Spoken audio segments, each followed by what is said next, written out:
Assalamualaikum warahmatullahi wabarakatuh. Saya Tauhid Hidayat, peserta pelatihan dasar calon pegawai negeri sipil Kementerian Agraria dan Tata Ruang Badan Pertanahan Nasional gelombang 4 angkatan 26 kelompok 3. Hari ini saya telah menyelesaikan pembelajaran agenda 3 tentang mekanisme pengelolaan ASN. Pelaksanaan manajemen ASN didasarkan pada asas kepastian hukum, profesionalitas, akuntabilitas, dan sistem merit. Dalam proses penegakan ASN dilakukan dengan 4 langkah berikut. Yang pertama ada edukasi, di mana pencegahan pelanggaran lewat pemahaman aturan kepada ASN. Yang kedua itu penegakan disiplin dengan menjalankan aturan secara tegas dan adil. Dan ketiga itu pemeriksaan pelanggaran, yaitu penyelidikan kebenaran setiap dugaan pelanggaran yang telah terjadi. Dan yang keempat itu sanksi, di mana pemberian hukuman sesuai bukti kesalahan yang telah dilakukan oleh ASN.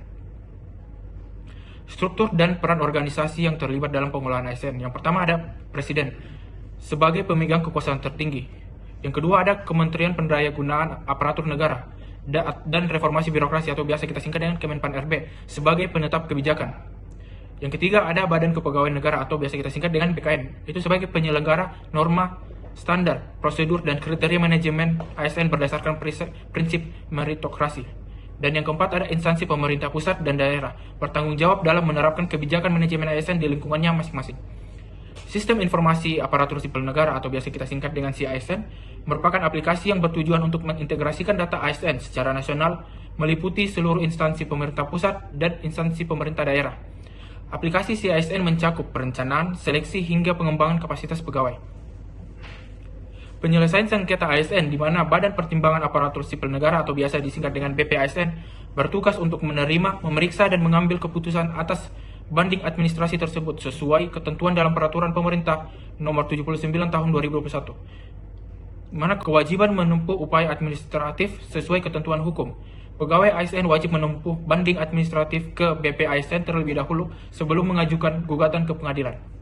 ASN yang mengajukan gugatan ke pengadilan tanpa menempuh upaya banding administratif terlebih dahulu dapat menyebabkan gugatan tersebut dinyatakan tidak diterima oleh pengadilan. Adapun mekanisme pengaduan ASN ini terdiri dari 2 jenis. Yang pertama ada keberatan, di mana pengaduan atas keputusan PPK yang merugikan, dan yang kedua itu banding administratif, di mana pengajuan banding jika keputusan PPK belum selesai sesuai dengan ketentuan. Untuk menjadi smart ASN berarti menjadi pribadi yang cakap digital, profesional, secara kompetensi, dan tegak pada aturan hukum demi pelayanan publik yang bebas intervensi. Sekian learning journal saya hari ini. Wassalamualaikum warahmatullahi wabarakatuh.